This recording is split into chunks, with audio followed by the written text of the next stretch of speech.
What's up, Pyros? Today we are taking a look at a nice little fountain. I've seen some videos on this one and I'm really intrigued to kind of shoot it for myself. So we have Brothers on a Roll. Obviously we've got a little 200 gram fountain. It's pretty small. See the performance, see if we got one. Here we go. So we got Keep 'Em Coming, Outroll silver pine needles with blue pearls, crackling with yellow, blue, red, and green pearls. So with the two different effects, probably gonna be about 30 to 45 seconds. But when I feel the tubes in here, it definitely feels like there's four. Obviously, we'll probably take a look at it afterwards after we shoot it to kind of see how many tubes there actually were. But it definitely feels like there's four right here in the middle. But we're just gonna go ahead and jump straight into this fountain. I'm really intrigued to see if it is as good as the demos that I've seen on YouTube already. So let's go ahead and see it for myself. So we have Brothers Fireworks 200 gram fountain called On a Roll. I hope you Pyros enjoy for now. And we'll see all you Pyros this Friday with another demo video.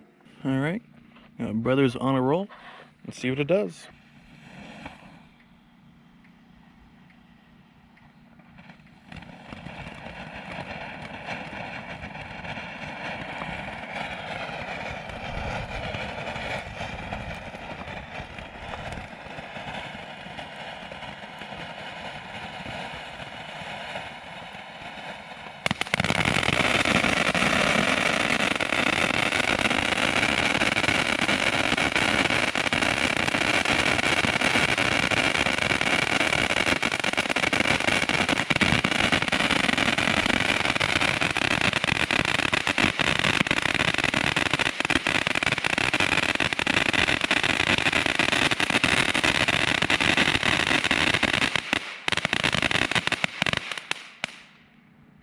Wow.